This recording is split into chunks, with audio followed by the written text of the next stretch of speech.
Mesdames et messieurs, bonsoir. C'est toujours un plaisir de vous retrouver sur la radio Passion Culturelle, RPC pour votre émission littéraire, le livre en question. Nous faisons en quelque sorte notre rentrée littéraire après un moment d'absence. Ici, c'est le rendez-vous des auteurs de livres, romans de toute nationalité. Nous explorons tous les genres littéraires et qui nous viennent des quatre coins du monde. Vous pouvez faire partager vos expériences de lecture en nous faisant parvenir de résumés de romans ou livres que vous avez aimés. Nous sommes ouverts à toute proposition et à une franche collaboration avec les maisons d'édition sur les 5 continents.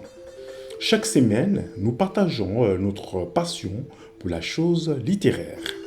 Un petit rappel, pour participer dans cette émission ou passer dans une émission sur la radio Passion Culturelle RPC, vous pouvez rentrer en contact avec nous via ces coordonnées par email contact@rpcplus.online, par le WhatsApp le +33 07 81 28 31 76 ou +33 06 26 31 36 77, par le site internet de la radio qui est le www.larpcplus.online ou par le Facebook en tapant Radio Passion Culturelle, ou écrivez directement sur la page like Facebook l'émission Le Livre en question. Très belle soirée et prenez soin de vous. Vous êtes sur la RPC, Radio Passion Culturelle, la radio de l'universalité culturelle. Pour ces jours, nous allons vous parler de l'auteur Aimé Césaire et de Franck Fanon, deux auteurs entre de la négritude. Pour cette rentrée, donc, Aimé Césaire, il est né le 26 juin 1931 à Basse-Pointe, en Martinique, et mort le 17 avril 2008 à Fort-de-France, toujours en Martinique.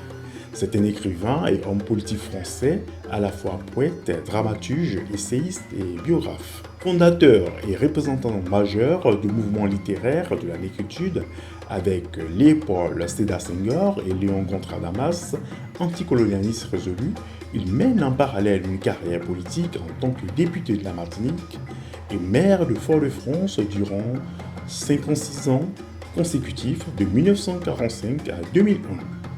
Voici quelques œuvres de Aimé Césaire dans le genre poésie. En 1939, Cahier d'un retour au pays natal, Revue Volonté numéro 20, toujours 1939, Molina, La Havane, traduction espagnole par Lydia Cabrera. Préface de Benjamin Perret et illustration par Guido Lame, 1943. Pierre Bordas, Paris, Printanos, New York, édition bilingue, en 1947. Présence africaine, Paris, 1956. 1946, toujours, Les âmes miraculeuses aux éditions Gallimard. En 1947, Soleil coupé, le livre est paru aux éditions K à Paris. 1950, Corps perdu, gravure de Picasso, édition Fragrance, Paris. 1960, Fait-roman, aux éditions Seuil, Paris. 1961, Cadastre, aux éditions Seuil, Paris toujours. En 1976, œuvre complète, 3 volumes des Amours, Fort-de-France. 1982, Moi laminaire, aux éditions Seuil, Paris. 1958, il fait paraître Les chiens et les chiens se taisaient, présence africaine à Paris. En 1963, La tragédie du roi Christophe, présence africaine, Paris. 1966, Une saison au Congo, aux éditions Seuil, Paris. 1969, Une tempête, d'après la tempête de William Shakespeare, adaptation pour un théâtre nègre, aux éditions Seuil, Paris, et c'était dans le genre essai. En 1948, Esclavage et colonisation, aux éditions Presse universitaire de France, Paris. En 1950, Discours sur le colonialisme, édition Réclame, Paris, présence africaine aussi. En 1987, Discours sur la négritude, paru aux éditions Présence africaine, Paris. Il a été aussi repris, donc réédité en 2004, avec le Discours sur le colonialisme. Aimé Césaire, compilation des écrits politiques, volume 1-5, Paris, Jean-Michel Place, 2013-2018. C'est un ouvrage que nous vous conseillons aussi pour en savoir plus sur Aimé Césaire. On retrouvera dans quelques minutes Lydia Antoine qui nous parlera de l'auteur Frantz Fanon. Pour l'instant, partons en musique avec Pablo Yua qui nous chante « La route est trop longue ». Pas maintenant au tour de Lydia Antoine de nous présenter l'auteur, notre deuxième auteur du jour, qui n'est autre que Frantz Fanon. Écoutons Lydia Antoine. Mesdames et messieurs, bonsoir. Bienvenue pour la reprise de l'émission Le Livre en question sur la radio Passion Culturelle. Bonsoir Simplice. L'auteur du jour dans votre émission, c'est Ibrahim Frantz Fanon. Frantz Fanon est né le 20 juillet 1925 à Fort-de-France, en Martinique, et il est mort le 6 décembre 1961 à Bethesda, dans un hôpital militaire de la banlieue de Washington aux États-Unis.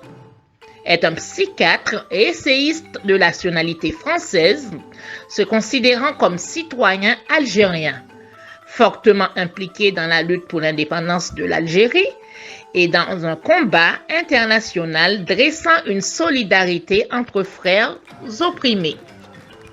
Il est l'un des fondateurs du courant de pensée tiers-mondiste et une figure majeure de l'anticolonialisme.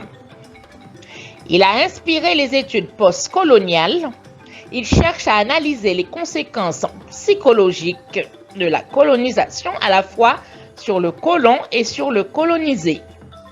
Dans ses livres les plus connus comme Les Damnés de la Terre, il analyse le processus de décolonisation sur les angles sociologiques, philosophiques et psychiatriques.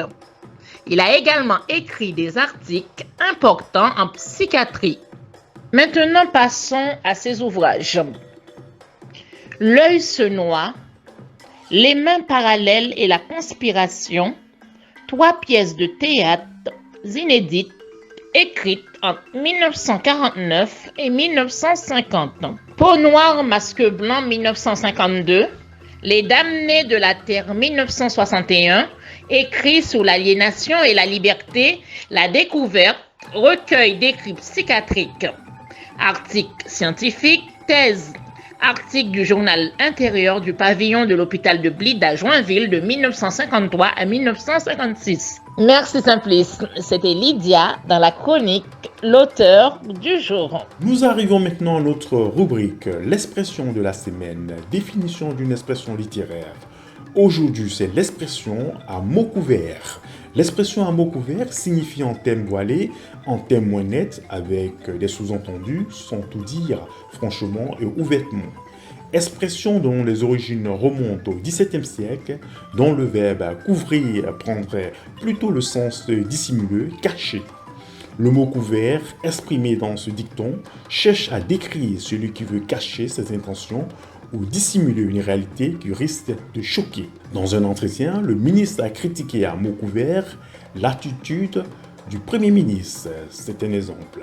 Expression française synonyme que nous vous proposons est à demi-mot, qui signifie s'exprimer de façon indirecte.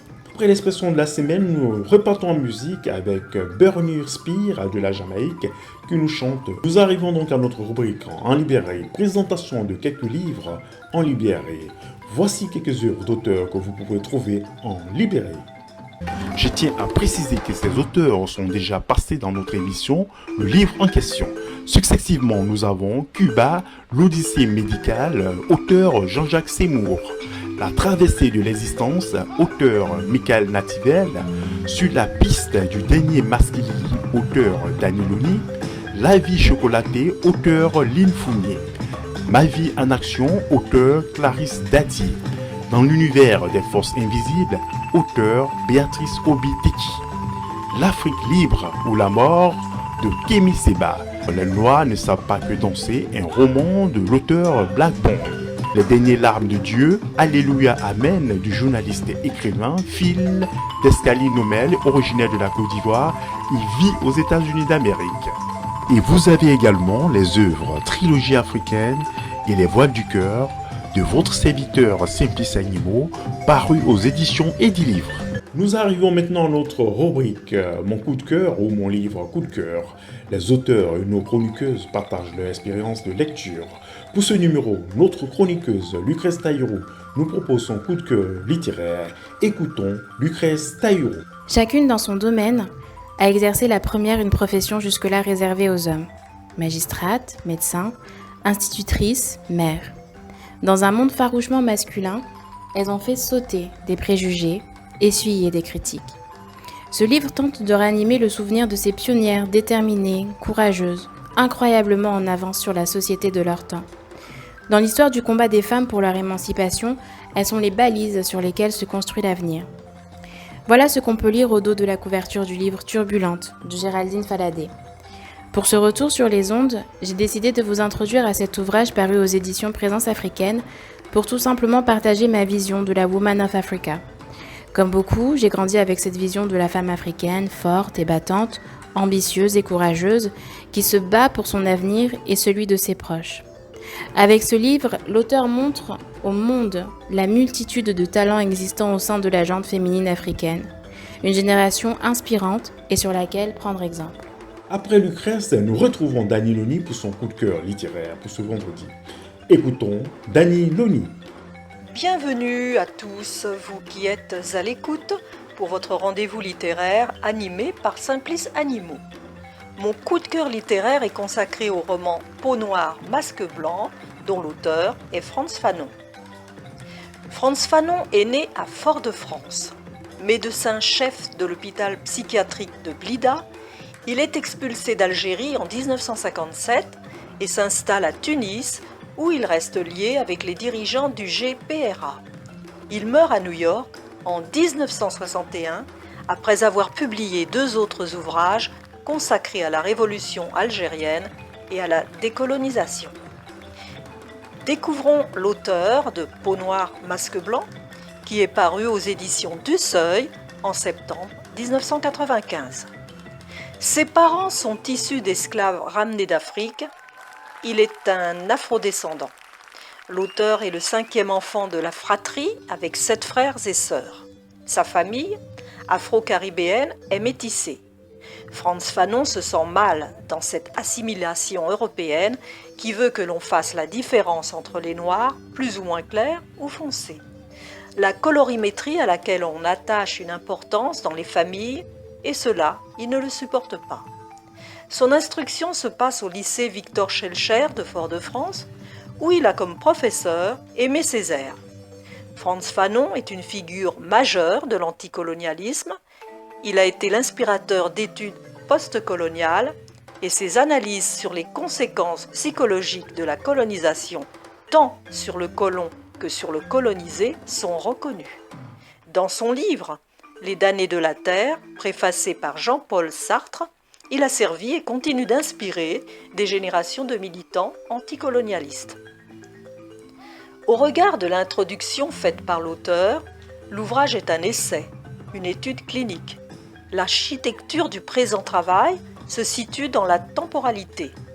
Tout problème humain demande à être considéré à partir du temps. L'idéal étant que toujours, le présent serve à construire l'avenir. Le résumé de cet essai nous indique clairement le thème de ce qui est abordé.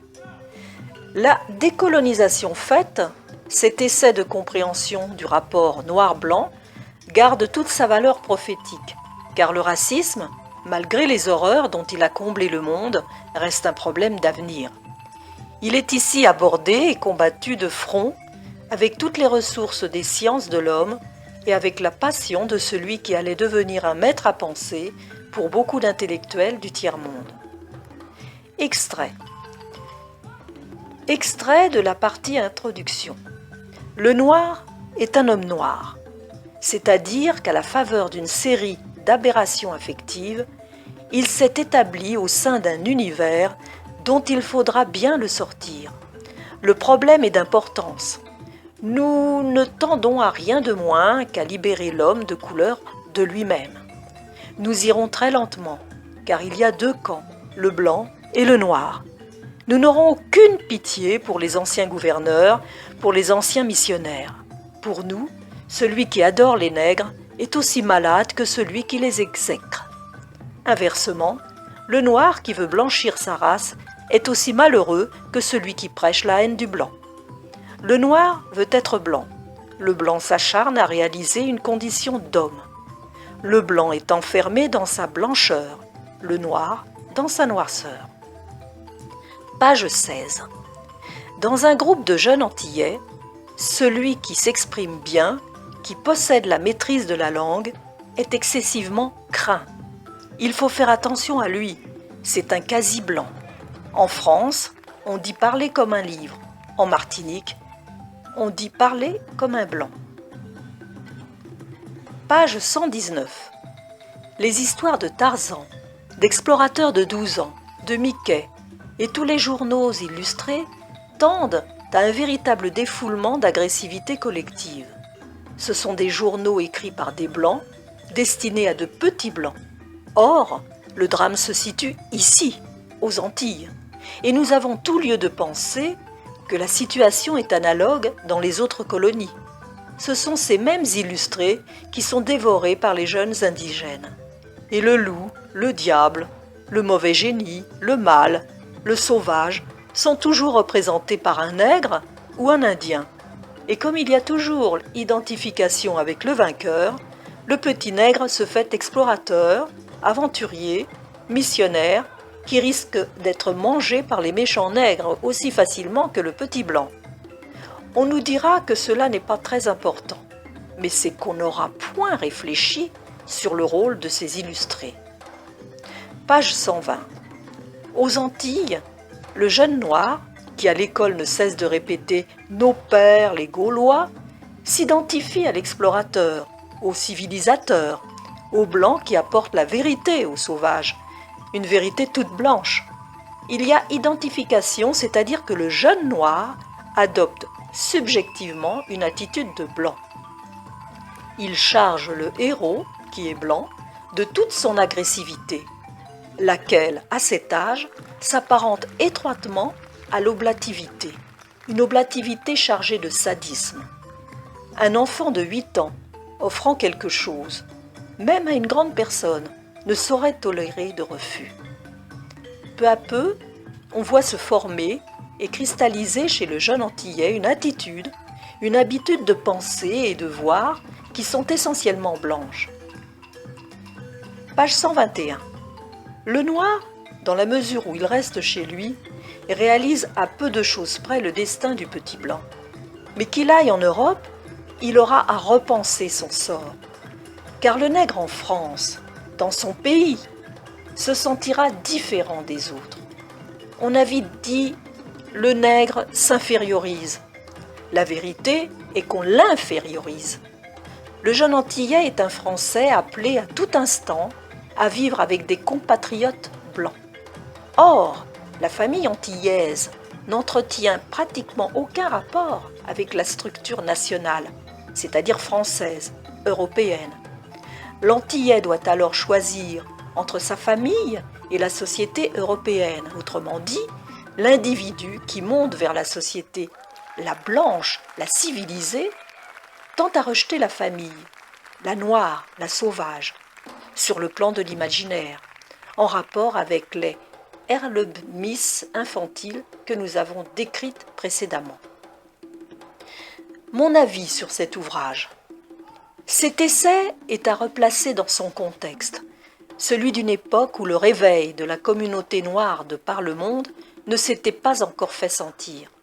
Je veux parler de l'éveil d'une conscientisation due à la culture dont les générations noires actuelles travaillent notamment sur le devoir de mémoire, le devoir de réparation de l'histoire collective, la volonté de faire un éclairage sur tout un pan de l'histoire des Afro-descendants, depuis l'Égypte antique, des Afro-égyptiens et la connaissance des héros de leur histoire, tant dans la lutte contre l'esclavagisme, le racisme et les discriminations de toutes sortes, et ce besoin légitime de lutter contre les inégalités de traitement dans les Outre-mer, ces départements français bien souvent en retard et laissés à la traîne lorsqu'il s'agit de structures indispensables au quotidien, équipements hospitaliers, accès à l'eau courante, l'électricité, l'urbanisme, etc. Frantz Fanon aborde l'émergence de ce qui constituera à son époque l'avenir, le nôtre, il l'avait bien compris. Merci à tous pour votre attention. Au plaisir de vous retrouver et vous dis à bientôt pour une prochaine rubrique de mon coup de cœur littéraire. Retrouvez toute l'équipe de l'émission Le Livre en question chaque vendredi en 15 de 21h à 22h avec Simplice Animaux, Dani Loni, Luc Restaillou et Lydia Antoine sur la RPC, Radio Passion Culturelle. Radio Passion Culturelle, c'est la radio de l'universalité culturelle. Un petit rappel pour participer dans cette émission ou pour passer dans une émission de la radio RPC, vous pouvez rentrer en contact avec nous via ces coordonnées par mail contact@larpcplus.online, par WhatsApp de la radio qui est le 07 81 28 31 76 ou par le site internet de la radio qui est le www.larpcplus.online ou par Facebook en tapant Radio Passion Culturelle ou écrivez-nous directement sur la page Facebook de l'émission Le Livre en question.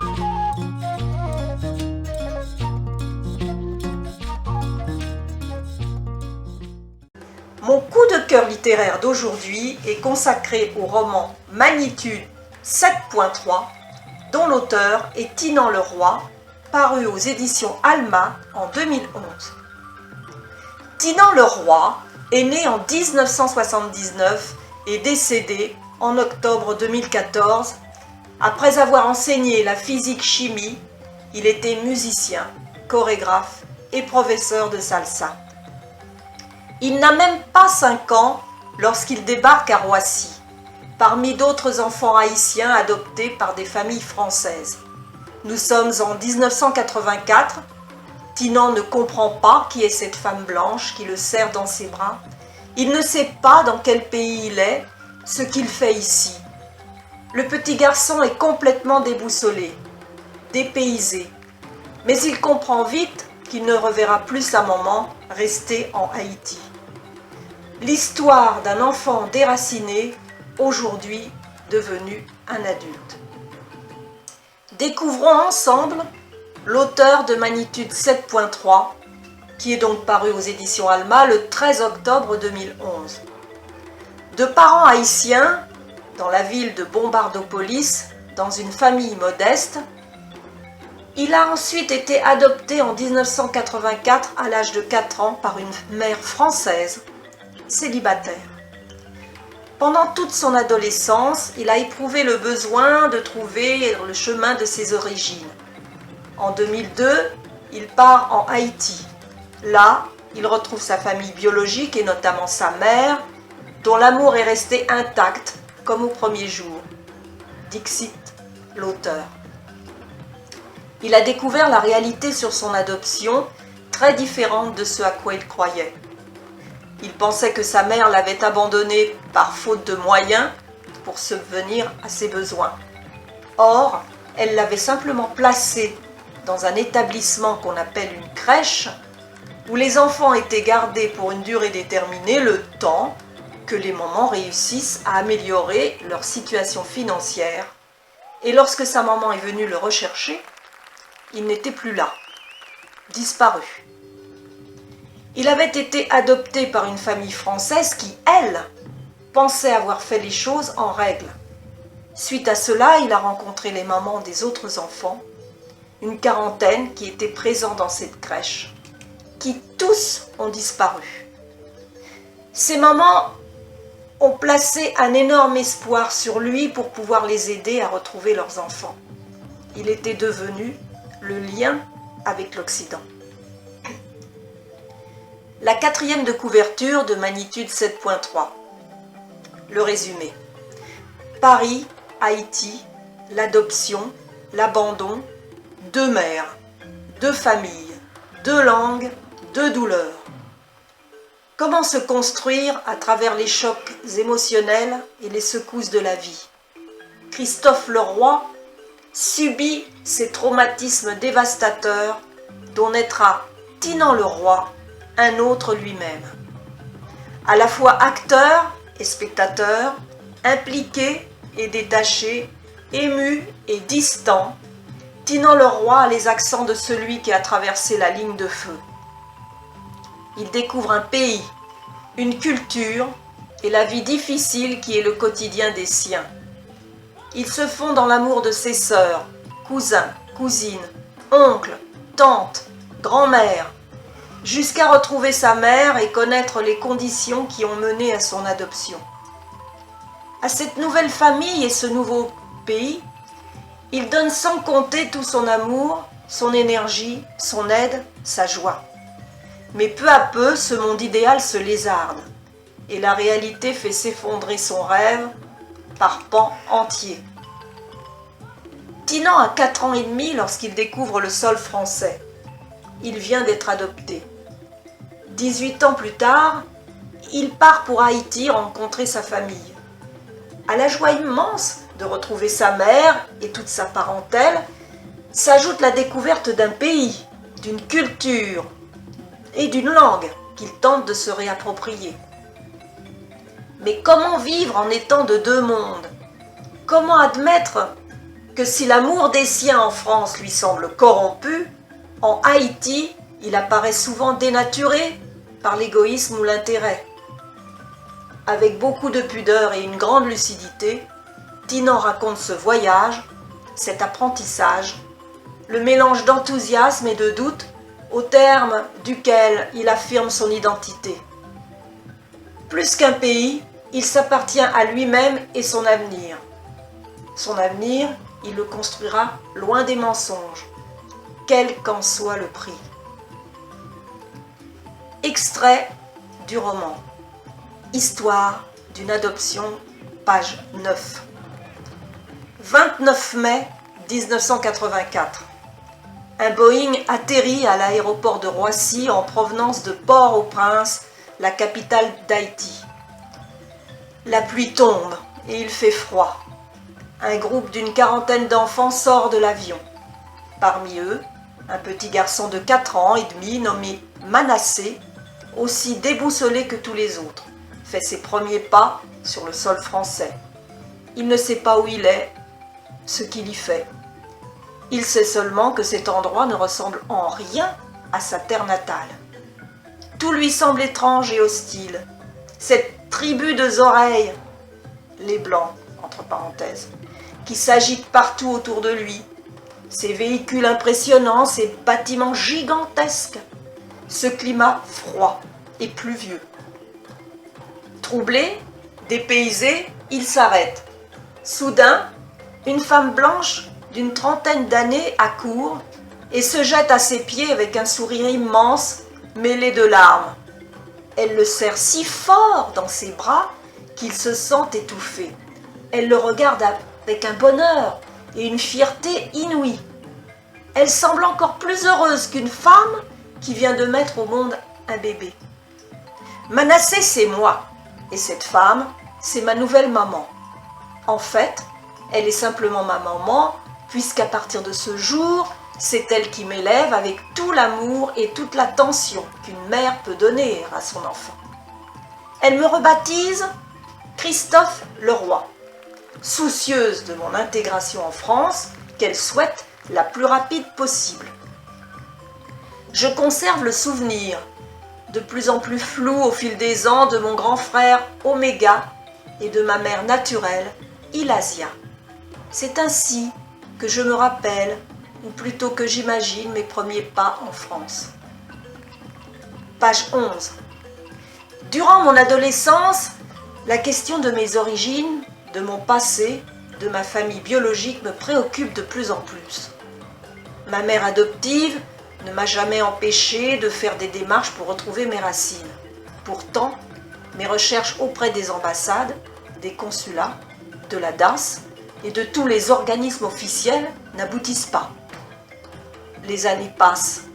Le seul vestige de mon passé est un certificat d'adoption sur lequel figurent mes prénoms et noms haïtiens. Manassé Mérissin et ma ville natale, Bombardopolis. Ces informations sont déjà un précieux atout. Seule solution qui me reste, retourner un jour à Bombardopolis. Mais la situation politique en Haïti, malgré quelques périodes de calme, demeure dangereuse. Surtout pour un jeune touriste devenu parfaitement occidental et incapable de prononcer un mot en créole. Page 20. Après 36 longues heures de voyage depuis mon départ de Paris, je sors de l'aéroport de Port-au-Prince. Enfin, je marche sur le sol d'Haïti, ma terre natale que j'ai quittée 18 ans auparavant. Le soleil est éblouissant, je crois qu'il fait très chaud, mais je ne m'en rends pas compte parce que toute mon attention se porte sur la foule dense, désordonnée des Haïtiens qui attendent leurs proches. Malgré tout ce monde, je repère facilement Oméga, qui me ressemble, accompagné d'Edeline. Il m'accueille avec des sourires immenses et de vigoureuses embrassades. Page 41. En début d'après-midi, je me prépare à visiter le centre-ville avec mon frère. Au centre-ville, nous contemplons le somptueux palais national où demeure le président Jean-Bertrand Aristide. L'esplanade des héros de l'indépendance abrite les statues des pères fondateurs d'Haïti. L'empereur Jean-Jacques Dessalines, Pétion, le premier président d'Haïti, le roi Henri-Christophe, le général Toussaint Louverture, à l'origine de l'indépendance en 1804, enfin le fameux Neg Mahon, qui symbolise l'esclave rebelle brisant ses chaînes et soufflant dans un coquillage appelé Conlambi, le signal de la révolte. Page 30. Je me réveille. Il est 4h25. Depuis quelques minutes déjà, j'entends le chant des coqs et les klaxons des voitures. Le matin, la vie est lente et indolente. On ouvre l'œil, on reste un peu dans son lit. Par chance, il y a de l'électricité. J'en profite pour écrire le récit de la journée précédente. Vers 5 heures, le soleil se lève et la température augmente rapidement. Le petit déjeuner préparé par les filles se compose d'un sandwich de légumes, de spaghettis et d'un délicieux jus de grenadine. Page 227. Ma mère adoptive a toujours cru que je la remercierais de m'avoir sauvée. Comment peut-on remercier quelqu'un de vous ôter famille et racines? Comment peut-on se permettre, en tant qu'adulte responsable, de décider du bonheur d'un enfant malgré lui, sans même le connaître et sans jamais s'être mis à sa place? Comment peut-on prétendre que l'argent et un appartement parisien valent mieux que l'amour d'une mère? C'est absurde, évidemment. L'adoption en soi est une idée insensée. Elle devrait être un palliatif de dernier recours, l'ultime solution avant l'euthanasie. Au lieu de cela, elle est devenue la réponse à un caprice de familles occidentales. On adopte pour soi, parce qu'on ne peut pas avoir d'enfant, parce qu'on cherche un cobaye pour projeter les regrets de son passé ou parce que ça fait bien de dire qu'on a sauvé un petit bronzé d'une mort presque certaine. Pour ma mère adoptive, c'était les 3 raisons à la fois. 3 bonnes raisons de ne jamais lui accorder mon pardon. Manza ne m'a pas abandonnée en 1984. Elle m'a déposée dans un pensionnat pour quelques mois, pensant me récupérer en pleine santé. Elle s'est laissée abuser par des manipulateurs qui lui ont fait signer des papiers d'abandon. Elle ne savait pas lire, tout comme la majorité des mamans haïtiennes. Fin des extraits. Tinon le roi se battra jusqu'à sa mort pour éviter aux enfants haïtiens de vivre les mêmes traumatismes qu'il a subis et mettre un terme aux terribles dérives de l'adoption en Haïti. Aussi, en 2010, il lance un appel pour les enfants d'Haïti dans une vidéo. Le 6 novembre 2012, il témoigne sur son histoire dans l'émission Toute une histoire, justement, présentée par Sophie Davant sur France 2, intitulée « Quand l'adoption tourne mal ». Des adoptés et des adoptants témoignent et racontent leurs problèmes liés à l'adoption. Une émission qui permet enfin de percevoir l'adoption des deux côtés et de comprendre le mal-être de beaucoup d'adoptés. Le 29 janvier 2014, le président d'Haïti, Michel Martelly, annonçait qu'il allait prendre un arrêté pour organiser les demandes d'adoption à travers des organismes agréés, comme le veut la Convention de La Haye du 29 mai 1993. Il disait ceci: dans l'attente du vote de cette loi, dans des délais que je souhaite aussi rapprochés que possible, j'entends prendre un arrêté présidentiel rendant obligatoire le passage des demandes d'adoption devant des organismes agréés, comme le prévoit la Convention de La Haye, avait-il déclaré. Cette mesure, très attendue selon lui, devrait empêcher de facto les procédures d'adoption individuelles. Les adoptants ne pourront plus s'adresser directement à des institutions d'enfants en Haïti, mais devront passer par des OA, des organismes autorisés pour l'adoption.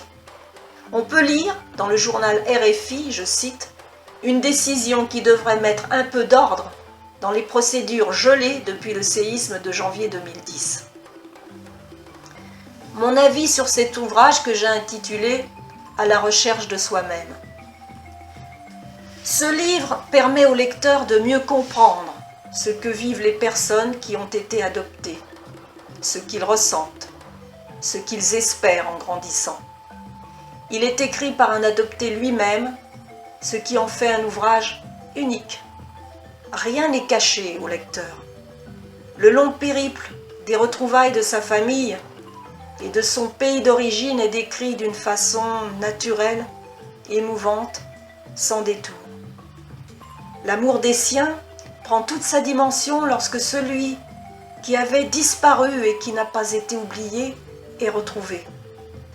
On découvre aussi le poids de l'énorme responsabilité des deux familles face à l'enfant qui juge, le difficile parcours de celui-ci pour se retrouver lui-même. Le titre de cet ouvrage, présenté comme un journal de bord, reflète tout le séisme intérieur que représente cette adoption basée sur des mensonges. Ce séisme donnera son titre au livre tel que Magnitude 7.3, le terrible tremblement de terre de 2010 en Haïti. Un livre qu'on n'oubliera pas, rien que de la vérité. Il a su aller jusqu'au bout de sa bataille dans l'intérêt des enfants. Son vécu m'a énormément touchée, d'autant que je l'avais rencontré et par la suite, nous sommes devenus des amis. Il m'avait dédicacé son livre. En effet, ayant été adopté moi-même en adoption plénière, je comprenais beaucoup ce qu'il pouvait ressentir. Il y avait des similitudes entre nos deux réalités. Sa disparition m'a beaucoup affectée. Merci à nos auditeurs pour votre attention.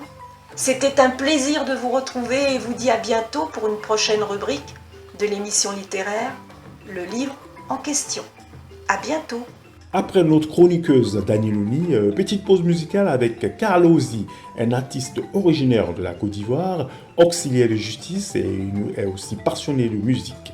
Carl Ozzy nous chante New Age. Carl Ozzy.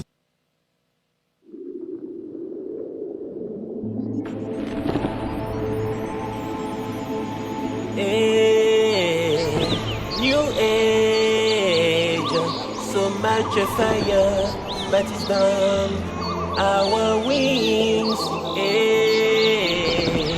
New age, so much fire, but it's done our wings.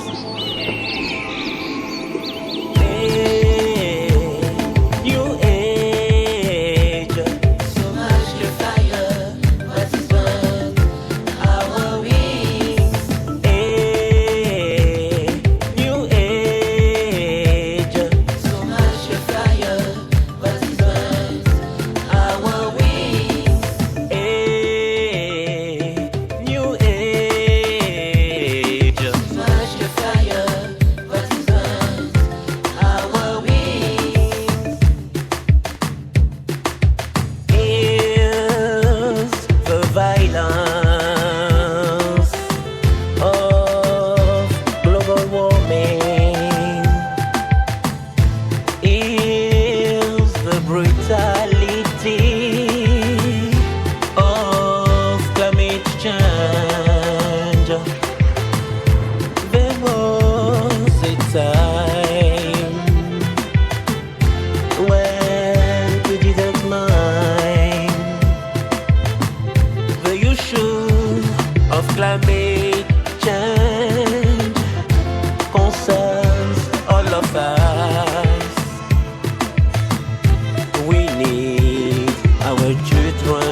it again.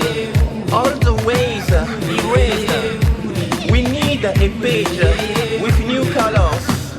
Could you hear the deafening cries from forest? Could you hear the strange? Nous arrivons maintenant à notre rubrique Actualité du livre avec Lydia Antoine. Faisons ici un petit rappel historique sur le thème de la négritude. Écoutons Lydia Antoine, directrice de la radio Passion Culturelle RPC, qui nous fait ici ce rappel historique sur la négritude, ses origines. Lydia Antoine. Chers auditeurs, auditrices de l'émission Le Livre en question, bonsoir. Bonsoir Simplice. L'actualité du livre de la semaine avec Lydia Antoine. Dans la rubrique Conscience raciale et révolution sociale de ce numéro de l'Étudiant noir, Césaire revendique l'identité noire et sa culture. D'abord face à une francité perçue comme oppressante et instrument de la comptabilité coloniale française. Discours sur le colonialisme, cahier d'un retour au pays natal. Le terme négritude désigne l'ensemble des caractéristiques et valeurs culturelles des peuples noirs revendiqués comme leur étant propres ainsi que l'appartenance à ces peuples. Il a été créé vers 1936 par les poètes et hommes politiques français comme Aimé Césaire, 1913-2008, et Léopold Sédar Senghor, 1906-2001, pour se placer du côté du sentiment des personnes de couleur noire et pour s'approprier la meurtrissure infligée par l'histoire. La naissance de ce concept est celle d'une revue, Présence africaine, qui paraît en 1947 simultanément à Dakar et à Paris, va faire l'effet d'une déflagration. Elle rassemble des Noirs de tous les horizons du monde ainsi que des intellectuels français, notamment Sartre. Celui-ci définit alors la négritude comme la négation de l'homme noir. Pour Senghor, la négritude est l'ensemble des valeurs culturelles de l'Afrique noire ou encore la négritude est un fait, une culture. C'est l'ensemble des valeurs économiques, politiques, intellectuelles, morales, artistiques et sociales des peuples d'Afrique et des minorités noires d'Amérique, d'Asie, d'Europe et d'Océanie. Pour Césaire, ce mot désigne en premier lieu le rejet de l'assimilation culturelle, le rejet d'une certaine image du noir paisible, incapable de construire une civilisation. C'était Lydia Antoine. Alors pour finir, voici notre rubrique, le proverbe ou citation du jour. La citation de ce jour: le bonheur ne s'acquiert pas, il ne réside pas dans les apparences. Chacun d'entre nous le construit à chaque instant de sa vie avec son cœur. Proverbe africain. Notre émission Le Livre en question prend ainsi fin. C'était Simplice Animaux pour vous servir. Merci d'avoir écouté cette émission. Merci d'avoir écouté ce numéro de l'émission Le Livre en question sur la radio Passion Culturelle RPC. Rendez-vous à la semaine prochaine avec nos chroniqueuses Lydia Antoine, Lucrèce Taïro et Daniel Louni pour une autre édition de votre émission Le Livre en question. Merci à tous. Restez en ligne et à très vite. Pour entrer en contact avec nous, c'est via ces coordonnées Le Livre en question, téléphone WhatsApp, +33 06 26 31 36 77. La RPC, la radio Passion Culturelle. Par email contact@la-rpcplus.online. Le WhatsApp de la radio qui est le +33 07 81 28 31 76 ou par le site internet de la radio qui est le www.la-rpcplus.online ou par Facebook en tapant Radio Passion Culturelle ou passez nous voir dans notre studio qui se trouve au 141 avenue de Vendôme à Issy-les-Moulineaux. Conception, production, réalisation Simplice Animaux. Merci d'avoir écouté cette émission. On se donne rendez-vous pour une autre édition de l'émission Le Livre en question. À bientôt.